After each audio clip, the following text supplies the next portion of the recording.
मतलब बहुत सारे लोगों को ये शब्द ही डरावना सा लगता है, फैट। अरे राम राम, फैट नहीं चाहिए, फैट नहीं चाहिए, मेरा फैट कम हो जाए, मेरा फैट कम हो जाए। आप एक बार बोलो तो वजन घटाना बहुत आसान है, एक बार बोलो तो वजन घटाना बहुत आसान है। मैं नहीं बोलूंगा के, अरे बोल दो मेरे कहने से, मैं बोल रहा हूँ कि आप इतना बोलेंगे तभी 100 ग्राम वजन कम हो जाएगा। वजन घटाना बहुत आसान है, बोलो एक बार सभी। ओके। तो what is belly fat? Belly fat क्या होता है? बेली फैट होता है आपकी बॉडी के एक तो बाहर की तरफ फैट हुआ, एक अंदर की तरफ का फैट हुआ। अंदर की तरफ ऑर्गन्स के ऊपर फैट रहता है। मैंने शायद अगली स्क्रीन पे लिखा है। Belly fat are two types. Visceral fat, fat around organs, यानी आपके हार्ट के आसपास में फैट हुआ, आपकी लीवर के ऊपर फैट हुआ जिसे फैटी लीवर बोलते हैं, आपके आंतों के ऊपर फैट हुआ, आपके ब्लड के अंदर थिकनेस बढ़ जाना, आपकी वेन से नसों के अंदर ब्लॉकेज बनने लग जाना, ये विजरल फैट है। अंदर की तरफ का फैट, ऑर्गन्स के ऊपर फैट, बॉडी के अंदर का जो सिस्टम है उसके ऊपर चर्बी जम जाना।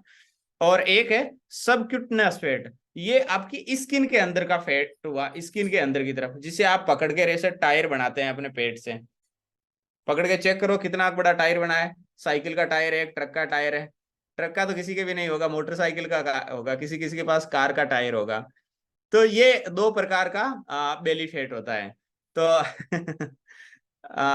Belly fat increase risk of, आप सबसे पहले समझे बेली फैट से क्या चैलेंज है। बेली फैट खतरा बढ़ाता है किस चीज का? आप पढ़ो तो, मेरे को थोड़ा इंग्लिश पढ़ने में प्रॉब्लम होता है। किस किस का खतरा बढ़ाता है बेली फैट? थोड़ा सा हार्ट का ऐसा खतरा बढ़ाता है, क्योंकि हार्ट को फंक्शन करने के लिए प्रॉपर स्पेस चाहिए। हमारी बॉडी में ब्लड का फ्लो प्रॉपर रहे, इसके लिए ज्यादा फैट, एक्स्ट्रा फैट अंदर की तरफ नहीं होने का। ब्लड प्रेशर थोड़ा सा डिस्टर्ब हो जाता है। और डायबिटिक, यानी पेनक्रियाज ग्रंथि है वो अच्छे से काम करती है तो डायबिटिक लेवल नॉर्मल रहता है, ब्लड में शुगर का लेवल नॉर्मल रहता है। परंतु पेनक्रियाज की परफॉर्मेंस बिगड़ जाती है तो ब्लड में शुगर का लेवल डिस्टर्ब हो जाता है, ऐसा। उसके अलावा सांस फूलने की समस्या आ जाती है, इससे अस्थमा होने लग जाता है रेगुलर बेसिस पे। तो इसके लिए बेली फैट को ज्यादा अपने पास लंबे समय तक रखने की जरूरत नहीं है। अभी जैसे मतलब राकेश सर का एग्जांपल ले लेते हैं, मुझे दिख रहे हैं ये स्क्रीन पे। तो राकेश सर का जैसे 96 किलो 100 किलो वेट है। तो इनका अंदर की तरफ ये फैट होने से अंदर के बॉडी के जो ऑर्गन से ये डिस्टर्ब होंगे। तो इनको ऐसे, मतलब इतना वजन रखने वाले व्यक्ति, किसी भी व्यक्ति को इतना लंबे समय तक गाड़ी को ऐसे काम नहीं चलाना चाहिए, फटाफट अपना वेट लॉस पे ध्यान देना चाहिए। यानी जिसका अपनी हाइट के अकॉर्डिंग आइडल वेट से 5 किलो 10 किलो से भी ज्यादा वजन बढ़ा हुआ है, तो उसको इग्नोर नहीं करना चाहिए। उस वो इग्नोर क्यों कर रहा है? क्योंकि इंडियन भारतीय लोगों की ये होती है कि अभी तक कुछ प्रॉब्लम नहीं है ना, जब गाड़ी अटकेगी तब देखेंगे। तो गाड़ी अटकने के बाद तो अटक जाएगी। अच्छा, बॉडी में 10% प्रॉब्लम होता है तब हमें मालूम नहीं चलता है प्रॉब्लम है। 20% प्रॉब्लम होता है तब हमें मालूम नहीं चलता है प्रॉब्लम है। जब 50% से ज्यादा प्रॉब्लम फैल जाती है तो हमें एहसास होता है कुछ प्रॉब्लम हो गई, और हमारी बॉडी जाम होने लगती है। 10-20% प्रॉब्लम को तो बॉडी खुद ही निपट लेती है। बेली फैट क्यों बढ़ता है? क्योंकि हम कई बार लोगों को पूछते हैं आपका वजन क्यों बढ़ा। जैसे अभी एक मैम से पूछा था, उन्होंने बोला कि मेरे सर्जरी हुई, मैंने मेडिसिन ली, मैं इंजेक्शन ले रही हूँ, इस कारण से मेरा वजन बढ़ रहा है। तो ऐसे बहुत सारे कारण हैं जिनका आपको मालूम रहेगा ये वजन बढ़ाते हैं या अंदर का चर्बी बढ़ाते हैं, तो आप अपने आप को उन कारणों से दूर रखेंगे, अपने आप को वो कारणों के चक्कर में फंसने नहीं देंगे। तो सबसे पहले समझे बेली फैट के क्या क्या कारण है। सबसे पहले पुअर डाइट, यदि खान पान कमजोर है, पुअर का मतलब ऐसे गरीब का मतलब ये हुआ कि ऐसा डाइट जिसमें रिचनेस नहीं है, या खाने में रिचनेस कहलाती है पोषण से, जिसमें पोषण की मात्रा भरपूर नहीं है, तो वो पुअर डाइट हुई। जिसमें ऐसा भोजन हम खा रहे हैं जिसमें प्रोटीन नहीं मिल रहा है, ऐसा भोजन खा रहे हैं जिसमें फाइबर नहीं मिल रहा है, ऐसा भोजन खा रहे हैं जिसमें विटामिन और मिनरल्स नहीं मिल रहे हैं, तो ये पुअर डाइट हुई। तो हमारा खान पुअर डाइट की जगह क्या करना है? रिच डाइट लेनी है। ऐसा भोजन लेना है जिसमें संतुलित मात्रा में पोषण मिले, प्रोटीन मिले, विटामिन मिले, मिनरल्स मिले। Too much intake of empty calorie, बहुत बार लोग यदि सेहत के बारे में कुछ ज्ञान नहीं रखते या सेहत को समझते नहीं है ना, तो वो एम्प्टी कैलोरी का मतलब हुआ ऐसा आइटम इंटेक करते हैं जिससे पेट तो भर रहा है, भूख मिट रही होगी, परंतु पोषण कुछ नहीं मिल रहा है। जैसे कुछ ऐसी चीजें होती है जिसमें हो सकता है प्रोटीन कम हो, फैट ज्यादा हो, परंतु कुछ तो है ना। परंतु कुछ ऐसी चीजें हैं जिसमें है ही नहीं कुछ भी प्रोटीन, कुछ भी न्यूट्रिशन, इसे एम्प्टी कैलोरी बोलते हैं। उदाहरण के लिए जैसे अपन बात करें, कोई अल्कोहल यूज करता है तो उसमें तो कोई भी पोषण नहीं है ना, परंतु कैलोरी है उसमें। न्यूट्रिशन कुछ भी नहीं है अल्कोहल में, पर कैलोरी है, तो ये एम्प्टी कैलोरी हो गई। ऐसे ही खाने में भी बहुत सारे आइटम है जिनमें पोषण कुछ नहीं है और कैलोरी इंटेक एक्स्ट्रा हो रहा है, तो एम्प्टी कैलोरी का ज्यादा इंटेक। लैक ऑफ एक्सरसाइज, सुबह उठ गए 7-8 बजे, अब 7-8 बजे उठे तो लेट हो गए ऑलरेडी, अपना जो भी काम है उस काम पे जाने से लेट हो गए। तो लेट हो गए तो अपने मन में नेगेटिविटी आ रही है शुरू में उठते ही, तो कुछ भी एक्सरसाइज नहीं होगा, नेगेटिविटी से हार्मोनल डिस्टरबेंस और होगा। तो एक्सरसाइज करना तो दूर की बात है, एक्सरसाइज करना टेंशन देता है या खुशी देता है, तनाव देता है या मजा आता है? मजा आता है एक्सरसाइज में। तो इससे हार्मोन्स अच्छे होंगे, चीजें सही होगी, बॉडी का अंदर से सिस्टम अच्छे से काम करेगा। इसके अलावा पुअर स्लीप, जिनका स्लीप पैटर्न कमजोर है, जिनका स्लीप का क्वालिटी अच्छा नहीं है, स्लीप का क्वालिटी उसका अच्छा हो ही नहीं सकता जो 10-11 बजे तक नहीं सोता है, क्योंकि वो ऑलरेडी कुछ ना कुछ 10-11 बजे तक, 10-11 बजे भी यदि कोई कुछ कर रहा है तो जाने अनजाने में वो अपना स्ट्रेस बढ़ा रहा होता है। जब स्ट्रेस बढ़ा रहा होता है तो उसको नींद नहीं आती है, उसको थकान होती है, तो थकान होती है इस कारण से वो मतलब उसका नींद हो जाता है। परंतु नींद तो अपना मन होए, चलो नींद लेते हैं 10-11 बजे और अच्छे से 6 घंटे की स्लीप हो जाए, और वो उसका टाइमिंग है 10 से 4 या 11 से 5, ये एक अच्छी स्लीप है। यदि आपका लेट सोना है और लेट उठना है तो ये पुअर स्लीप में आता है, बॉडी की हीलिंग का एक टाइम होता है। जैसे अभी कितने बजे हैं? सुबह के 7 बज रहे हैं, 7:15 बज रहे हैं, 7:30 होने वाले हैं, तो अभी आपकी बॉडी अंदर से हील हो रही है, रिकवर हो रही है, ऐसा नहीं है। रात में 2 बजे 3 बजे आपकी बॉडी और अच्छे से रिकवर होती है, हील हो रही होती है, बॉडी का अंदर से सिस्टम स्ट्रोंग हो रहा होता है, मेंटेनेंस हो रहा होता है, अपने आप रिपेयरिंग हो रही होती है। अभी रिपेयरिंग नहीं है, अभी तो बॉडी काम कर रही है। तो हर चीज का एक टाइम है, बायोलॉजिकल क्लॉक में टाइम है, इसके लिए स्लीप का टाइमिंग इंपॉर्टेंट है। स्मोकिंग और एल्कोहल, अब बहुत बार मैं बोलूं मतलब बड़ों का तो नुकसान करता है ये स्मोकिंग और एल्कोहल। स्कूल के बच्चे और बच्चियां भी मतलब स्मोकिंग और स्मोकिंग करती हुई दिखती है रोड पे खुले में। तो रोड पे खुले में स्मोकिंग करें या चाहे बंद में करें, वो धुआं तो अंदर ही जा रहा है ना। तो हमारी बच्चों के ऑर्गन्स या इस तरीके से थोड़ी बने हैं कि वो धुआं सोखे या धुएं को प्रोसेस करें, तो वो चीजें भी अंदर के हार्मोन्स को डिस्टर्ब करती है। तो इसके कारण से उनको यदि थोड़ा सा सही माहौल मिले, सही एजुकेशन मिले, तो हो सकता है उनको अवेयरनेस रहेगी, तो वो ऐसी संगत से ही दूर रहेंगे। High intake of process food, बहुत बार तो व्यक्ति अपने जब 2 रुपया अच्छे से कमाने लग जाते हैं तब वो बोलते हैं चलो बाहर चल के आते हैं, घूमने जाते हैं, और घूमने जाके वो कुछ ना कुछ मार्केट में जो सजा हुआ दिखेगा उस डेकोरेटेड चीजों को खरीद के खाने को एंटरटेनमेंट समझते हैं। भले उनको भूख नहीं है, परंतु बाहर आए हैं, घूमने आए हैं, तो चलो कुछ ना कुछ खरीदते हैं, खाते हैं, यही गुड फीलिंग देगा गए। अब वो बाहर डेकोरेटेड क्या चीज की हुई है? भाई चपाती को बाहर किसी भी होटल के बाहर दाल और चपाती को डेकोरेट करने की जरूरत है क्या? वो तो सब जानते हैं, इसके लिए उसको डेकोरेट करने की जरूरत नहीं है। वो चीजों को डेकोरेट करके सजाया जाता है जो चीजों की लोगों को अवेयरनेस नहीं हो, जो चीजें लोगों ने ज्यादा देखी नहीं हो, इंफॉर्मेशन नहीं हो, नई चीजें हो, वो नई चीजों को बाहर दिखाया जाता है।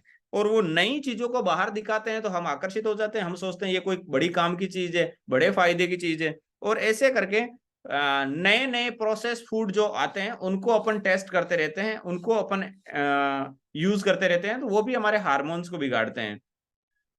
जो इंसान के लिए चीज बनी है वही यदि रेगुलर इंटेक रहेगी तो जो अच्छा है, रोटी हो गई, सब्जी हो गई, चावल हो गई, दाल हो गया, जो भी चीजें आप समझते हो अपने कल्चर में है वो चीजें हमारे लिए सही है। अनहेल्दी लाइफस्टाइल, अनहेल्दी लाइफस्टाइल क्या हुआ? टाइम पे भोजन नहीं करना, एक्सरसाइज नहीं करना, टाइम पे सोना नहीं, अच्छे से खुश नहीं रहना, गलत लोगों की संगत में रहना, गुस्सा करना, नाराज हो जाना, बात बात पे मूड स्विंग होना, अनहेल्दी लाइफस्टाइल की कैटेगरी में आता है। ये चीजें वजन बढ़ाती है। तो अब वजन कम कैसे करना है, इन सब चीजों से अपने आप को दूर करना है ऐसा। और how to lose belly fat, और क्या चीजों का ख्याल रख सकते हैं, ये जो मैंने कारण बताए थे इन कारणों को तो दूर करना ही करना है, परंतु और क्या चीजों का ध्यान रखें। सबसे पहले तो दिमाग में हमेशा हैप्पीनेस रहना चाहिए। आपका बेली फैट ऑलरेडी बढ़ा हुआ है तो भी अभी आपको ऐसा लगना चाहिए नो प्रॉब्लम, मैं अब अच्छा करूंगा, और उसका लोड नहीं लेना है, ज्यादा टेंशन नहीं लेना है ऐसा। आपको नेगेटिव फीलिंग नहीं आनी चाहिए। उसके बाद में ये चीजों का ध्यान रखें। Limit sugar and artificial sugar drinks है।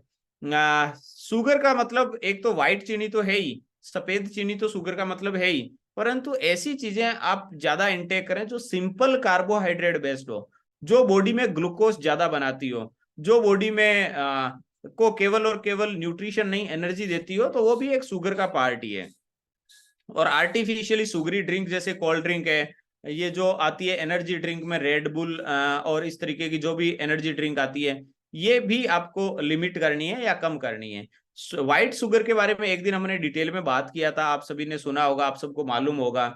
One click fitness YouTube channel के ऊपर भी उसकी थोड़ी सी 5-7 मिनट की उसकी जो चीजें इंफॉर्मेशन हमने बात किया था वो वहां पे आप अच्छे से देख सकते हैं, समझ सकते हैं। मैंने आपको मना नहीं किया था शक्कर खाने के लिए, मैंने आपको ये बताने की कोशिश की थी कि कितना शक्कर खाना है, हम आपकी बॉडी कितने शक्कर को एडजस्ट कर लेती है। ईट मोर प्रोटीन, आपका जो भी खाना जब भी बने तो आप उसमें देखते ही हो ना, मिर्ची मसाला कैसा है, नमक कैसा है। इतना माइंड करने के साथ साथ ये भी आपके दिमाग में आना चाहिए, अभी मेरे सामने जो थाली आई है, डिश आई है, सर्विंग आई है, इसमें प्रोटीन वाला कौन सा पार्ट है, प्रोटीन कितना है, प्रोटीन किस चीज में है, प्रोटीन वाली कोई चीज है क्या। यानी हर टाइम के भोजन में प्रोटीन, फाइबर, विटामिन और मिनरल्स, ये चीजें आपके ऐड रहनी चाहिए। Consider a low carb diet, यदि आपका वर्किंग बहुत ज्यादा शरीर से मेहनत वाला नहीं है तो आपको कार्बोहाइड्रेट चाहिए, जो हर चीज में कार्बोहाइड्रेट है, क्योंकि कार्बोहाइड्रेट ही एनर्जी देता है। परंतु केवल और केवल कार्बोहाइड्रेट रहे, प्रोटीन फाइबर विटामिन नहीं रहे और हाई कार्बोहाइड्रेट रहे, और आप बैठे ही बैठे रहते हैं, ज्यादा शरीर से उस कार्बोहाइड्रेट को पचाने का नहीं है, तो बेली फैट ही बढ़ेगा ना, क्या बढ़ेगा ऐसा। Eat fibre rich food, complex carbohydrate वाली चीजें फाइबर देती है, मोटा अनाज वाली चीजें फाइबर देती है। आपका जब भी भोजन होए मोटे अनाज से संबंधित होए, हाई फाइबर वाला होए, ताकि वो आपका बेली फैट ऑलरेडी है उसको भी कम करने में मदद करेगा, डाइजेशन को भी बढ़िया करेगा, हर चीजें बढ़िया हो जाएगी। आपका एक्सरसाइज बेली फैट कम करने के लिए नहीं होना चाहिए, एक्सरसाइज सेहतमंद रहने के लिए होना चाहिए। एक्सरसाइज सेहतमंद रखता है, बेली फैट तो कम होता ही है परंतु सेहतमंद भी रहता है व्यक्ति। अब स्पेशली एक्सरसाइज से बॉडी का सिमिलर वेट लॉस होता है, स्पेशली हमें टमी से फैट लॉस करना है, बेली पार्ट का फैट लॉस करने के लिए कुछ उसकी टारगेटेड एक्सरसाइज आपको करनी होती है। यहाँ पे हम क्लब में जनरल एक्सरसाइज कराते हैं, हम कोई यहाँ पे एक्सरसाइज कोच नहीं है, एक्सरसाइज करवाने के लिए ये सब नहीं चलाते। हम जो अभी आपको सिखा रहे हैं ये सिखाने के लिए ये सेशन चलाते हैं, एक्सरसाइज हमारा पर्पज नहीं है। मैं तो कोई नया गेस्ट होता है उसको ये बोलता हूँ कि हमारा 7 बजे से 7:30 बजे तक सेशन चलता है, मैं उनको बोलता ही नहीं हूँ कि 6 बजे से 7:30 तक चलता है, क्योंकि वो 6 बजे उठ के कनेक्ट करने वाला होता तो उसको सेहत खराब ही नहीं करता। वो 6 बजे टाइम पे नहीं उठता इसीलिए तो सेहत खराब है, इसलिए मैं तो उनको बोलता हूँ 7 से 7:30, क्योंकि मैं जो सिखाऊंगा वो तो 7 से 7:30 सिखाऊंगा ना ऐसा। अब वो 7 से 7:30 आने लग जाएगा तो उसको बोलूंगा कि यदि आप थोड़ा सा अपनी बॉडी को एक्सरसाइज भी हो जाए, इसके लिए 6, 6:15 तक भी कनेक्ट करने की कोशिश करो ऐसा। तो मैं ये कहना चाह रहा हूं हम यहाँ पे बेली फैट एक्सरसाइज नहीं कराएंगे, हम तो यहाँ पे जनरल पूरी बॉडी का मूवमेंट हो जाए, हलचल हो जाए पूरी बॉडी में, वो एक्सरसाइज कराएंगे। आपको कुछ बेली फैट एक्सरसाइजेस पे माइंड करना है। ट्रैक योर फूड इनटेक, आपको अपने फूड का इंटेक का ख्याल रखना है कि आपका फूड इंटेक में संतुलित मात्रा में ही जा रहा है ना, जो जा रहा है उसके आइटम सही आइटम ही जा रहे हैं ना। गुलाब जामुन कितनी अच्छी चीज है, मुझे तो बहुत अच्छा लगता है, किस किस को खराब लगता है, अच्छा किस किस को अच्छा लगता है, मुझे तो बहुत अच्छा लगता है, बहुत टेस्टी आता है। परंतु उसके अंदर पोषण वाली चीजें ज्यादा कुछ नहीं है, न्यूट्रिशन वाली चीजें कुछ नहीं है उसके अंदर, बस टेस्ट है और गुड फीलिंग है, खाते समय का अच्छा एहसास आएगा। अब मैं यदि आइडल वेट पे हूं तो मैंने एक गुलाब जामुन खा लिया तो कोई अपराध नहीं हो जाएगा। परंतु आपका यदि ऑलरेडी सेहत डिस्टर्ब लेवल पे है, आपका एक गुलाब जामुन भी आपको डिस्टर्ब करेगा। ऐसा तो पहले एक बार जिंदगी भर डिस्टर्ब रह रहे के गुलाब जामुन खाने से अच्छा है एक बार 6 महीने के लिए डिसिप्लिन मेंटेन करके बढ़िया ट्रांसफॉर्मेशन ले आओ, फिर कभी कभी एक गुलाब जामुन खा लेना। ऐसा तो वेरी गुड। पानी आ गया? कहाँ आया, नल में या मुंह में? गुलाब जामुन के नाम से। चलो, avoid process food, understand about hormones है। आपके हार्मोन्स बॉडी की में हर जगह अच्छे से पूरा बॉडी फंक्शन करे, इसके लिए अलग अलग अपने आप हार्मोन सिक्रीट होते हैं, हार्मोन रिलीज होते हैं। ये इनके बारे में आपको समझ रहेगी तो आप इनका ख्याल रखेंगे। आपको मालूम ही नहीं, अंदाजा ही नहीं कि कौन सा हार्मोन किस तरीके से काम करता है, तो आप उन हार्मोन को देखभाल नहीं कर पाएंगे। हार्मोन को देखभाल नहीं कर पाएंगे तो आप परिस्थितियों की डिजाइन की हुई लाइफ जिएंगे। परिस्थितियां आपका जैसा जिंदगी बनाएगी वैसा जिंदगी जिएंगे। आपको कैसा जीना है, खुद की डिजाइन की हुई लाइफ जीनी है। खुद की डिजाइन की हुई लाइफ कैसे? यदि आपको मालूम है लोड लेने से, टेंशन करने से, गुस्सा करने से, मन ही मन में पछताने से या लोगों पर जलने से, ईर्ष्या करने से हार्मोन्स डिस्टर्ब होते हैं, तो आप अपने आप खुश रहेंगे, चीजों को इग्नोर करने का स्वभाव रखेंगे, लोड लेंगे ही नहीं, किसी के ऊपर नाराज और गुस्सा होंगे ही नहीं। आपको मालूम रहेगा हार्मोन्स से, नींद टाइम पे नहीं लेने से हार्मोन्स डिस्टर्ब रहते हैं, तो आप नींद टाइम पे लेंगे ही लेंगे। ऐसा तो वो चीज का असर भी हमारी बॉडी खुद फैट बनाने लग जाती है यदि हार्मोन्स डिस्टर्ब होते हैं तो। ऑलवेज स्ट्रेस फ्री लाइफ रहें। अब स्ट्रेस फ्री रहना है ये सोच के हो सकता है स्ट्रेस फ्री नहीं रह पाओगे। आप यदि खुश रहोगे, खुश माहौल में रहोगे, तो अपने आप ही स्ट्रेस फ्री हो जाओगे। ऐसा तो मैं ये टॉपिक का मतलब ये है कि आप इस कम्युनिटी में आओगे तो आपको ये सब चीजें बार बार याद आती रहेगी, तो इसके कारण से फॉलो हो जाएगी। यहाँ पे मैंने ऐसी कोई भी बात नहीं बताई जो आपको मालूम नहीं थी। हो सकता है ये सब आपको पहले से ही मालूम था, परंतु आपको कोई याद दिलाता है तो हाँ सही बात है, बिल्कुल सही बात है, ऐसा करना चाहिए। किसको मालूम नहीं है कि झूठ नहीं बोलना चाहिए? किसको मालूम नहीं है आप में से? अच्छा, किसको मालूम है झूठ नहीं बोलना चाहिए? सबको मालूम है ना झूठ नहीं बोलना चाहिए, फिर भी बहुत बार लोग झूठ बोलते हैं ना। तो मालूम सबको सब चीजें हैं, ये बेसिक चीजें हैं, परंतु जब हमेशा घर में याद दिलाया जाए झूठ नहीं बोलना चाहिए, झूठ नहीं बोलना चाहिए, तो वो याद रहता है, तो हाँ ठीक है कम बोलेंगे या नहीं बोलेंगे। ऐसा तो वैसे ही यहाँ पे जो सेहत की बातें की जाती है, हम कोई डॉक्टर नहीं है, वैज्ञानिक नहीं है, सेहत के बड़े विद्वान पंडित नहीं है। हमारी तो खुद की सेहत डिस्टर्ब थी, हमने यहीं से कुछ सीखा है और यहीं पे बता रहे हैं।